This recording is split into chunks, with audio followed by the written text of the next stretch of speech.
Pneumonia పెరుగుతోంది మరియు మేము ఇప్పుడు ఏమి చేయాలో అర్థం కావటం లేదు. మేము చాలా మంది వైద్యులను సంప్రదించాము. మేము వైద్యులను సలహా అడుగుతున్నాము కానీ ఏదైనా పరిష్కారం దొరకడం లేదు. ఈ పెరుగుతున్న న్యూమోనియాను ఏమి చేయాలి మరియు ఇది ఎందుకు పెరుగుతోంది? అన్ని చికిత్సలు తీసుకున్నా ఈ ఆలోచనలు మా మనసులో ఎప్పుడూ ఉంటాయి. ఈ ఆలోచనలు కూడా ఉండటం వల్లే మనం ఎప్పుడూ న్యూమోనియాను నయం చేయలేకపోతున్నాము. హలో, నేను డాక్టర్ మేఘా చతుర్వేది. మీ న్యూమోనియా ఎందుకు పెరుగుతోందో ఈ రోజు నేను మీకు చెప్పడానికి వచ్చాను. మీ న్యూమోనియా పెరుగుతుంటే దాన్ని ఎలా నియంత్రించాలి? నేను న్యూమోనియా గురించి మాట్లాడితే దీనికి 3 దశలు ఉన్నాయి. మొదటి దశ ప్రగతిశీల దశ. దీనిలో సోరియాసిస్ పెరుగుతుంది. మొటిమలు ఏర్పడి మొత్తం శరీరం ఎర్రగా ఉంటుంది. చర్మంపై వాపు, దురద, మంట మరియు చాలా అసౌకర్యం ఉంటుంది. కాబట్టి ఈ దశ మొత్తం శరీరం మీద పెరుగుతూ ఉండగా దాని తర్వాత స్థిరావస్థ అనే దశకు వస్తుంది. అప్పుడు మీ సోరియాసిస్ తగ్గదు కానీ పెరగదు. కానీ ఎర్రటి ఇన్ఫ్లమేటరీ ప్యాచ్లు, దురద, మంట ఉన్నాయి కానీ వృద్ధి ఆగిపోతుంది.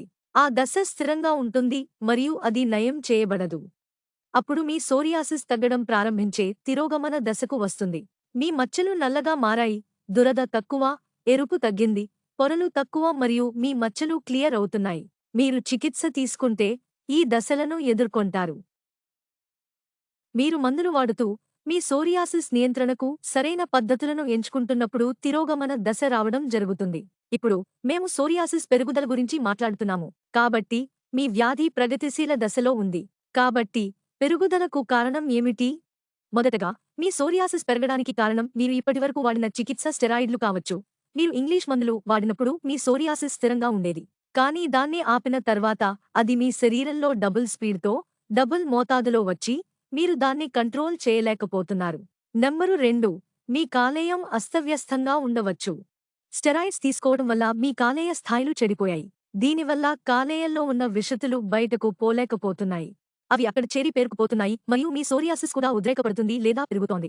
మూడవ విషయం ఏమిటంటే మీరు దాన్ని చాలా ప్రేరేపించారు. అంతగా అది మీ శరీరంపై మరింత ఆగ్రహంగా ప్రతిక్రియ చూపుతూ ఈ స్పందనలను ఇస్తోంది. ఆహార నిర్లక్ష్యం ఉండవచ్చు. మీరు ఆల్కహాల్ మరియు నాన్వెజ్ను చాలా తరచుగా మరియు ఎక్కువ పరిమాణంలో తీసుకున్నారు. లేదా ఏదైనా ఇమ్యూన్ రియాక్షన్ లేదా టైఫాయిడ్, ఫీవర్, మలేరియా వంటి మధ్యలో ఏదైనా వ్యాధి రావడం. ఇలాంటి ప్రతిస్పందనలలో సోరియాసిస్ మళ్లీ రావడం మరియు క్రమంగా పెరిగే సంఘటన చాలా సాధారణం. ఎందుకంటే మన రోగనిరోధక ప్రతిస్పందనలు ట్రిగ్గర్ అవుతాయి మరియు సోరియాసిస్ ఒక స్వయం ప్రతిరక్షక సమస్య అయినందున మన రోగనిరోధక శక్తి మనల్ని వ్యతిరేకించి పనిచేయడం మొదలుపెడుతుంది. ఇది సమతుల్యంగా లేదు మరియు దాని ఫలితంగా ఇది చర్మంపై దాడి చేసి ప్యాచ్లను తొలగిస్తుంది. నంబరు 4, మీరు చాలా ఒత్తిడిని పొంది ఉండవచ్చు లేదా మీ జీవితంలో ఏదైనా ఒత్తిడి సంఘటన జరిగి ఉండవచ్చు. దానివల్ల మీ మెదడు ఆందోళనకు గురి అయింది. ఇది మీ శరీరాన్ని కూడా ఆవహించింది. మీరు చాలా ఆలోచనలో ఉన్నారు, చాలా ఒత్తిడిలో ఉన్నారు, అందువల్ల మీ వ్యాధి ట్రిగ్గర్ అయింది. కార్టికోలమైన్లు ఎక్కువగా విడుదలవుతున్నాయి. దీని ఫలితంగా మీ సోరియాసిస్ మళ్లీ ప్రారంభించవచ్చు లేదా పెరగవచ్చు మరియు మీ సోరియాసిస్ పెరుగుతోంది. ఇవి కాకుండా సోరియాసిస్ పెరగడానికి లేదా మీ పునరావృతం చాలా దూకుడుగా పెరగడానికి కొన్ని ప్రధాన కారణాలు ఉండాలి. మరి మీరు ఇప్పుడు ఏం చేయాలి? మొదటగా, స్టెరాయిడ్ వలన సోరియాసిస్ పెరుగుతుంది. కాబట్టి ఆ ఉపసంహరణ సమయంలో మీరు ఓపికగా మరియు ప్రశాంతంగా ఉండాలి.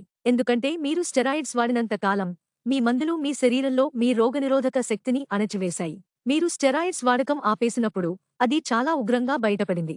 కాబట్టి ఈ విధంగా ఓపిక పట్టాలి మరియు మీరు ఏ చికిత్స తీసుకుంటున్నా, అది రోగులతో పాటు అయినా, మీరు ఏ డాక్టర్ని సంప్రదిస్తున్నారో, అది ఆయుర్వేదిక్ లేదా హోమియోపతిక్ డాక్టర్ అయినా, స్టెరాయిడ్స్ కాకుండా మీరు ఓపిక పట్టాలి మరియు చికిత్స తీసుకోవాలి.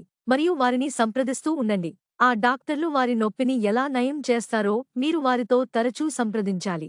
ఇప్పుడు ఇది మందుల భాగాలను, ఉత్పత్తుల భాగాలను, చర్మ సంరక్షణ శ్రేణిని కూడా కలిగి ఉంది. మరియు మీ ఆహార నిర్వహణ కూడా ఉంది.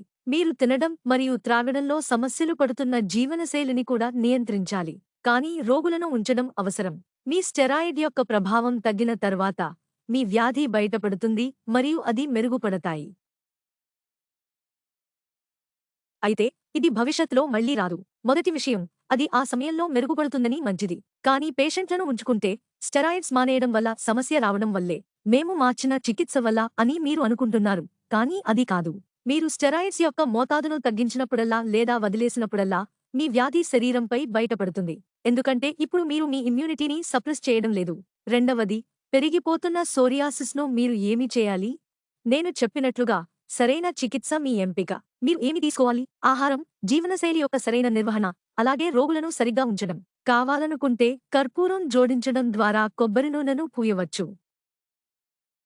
కావాలనుకుంటే వేప ఆకులను నీటిలో వేసి స్నానం చేయొచ్చు. కావాలంటే బాడీ వాష్, లోషన్, ఆయిల్ ఉన్న సియా ఉత్పత్తులను వాడుకోవచ్చు. ఇది కనీసం మీ ఎరుపు మరియు దురదను నియంత్రించగలదు, మంటను కూడా నియంత్రించగలదు. మరియు మీ చర్మ సంరక్షణ పరిధి మీ చర్మాన్ని కాపాడుతుంది మరియు మీ అసౌకర్యాన్ని తగ్గిస్తుంది.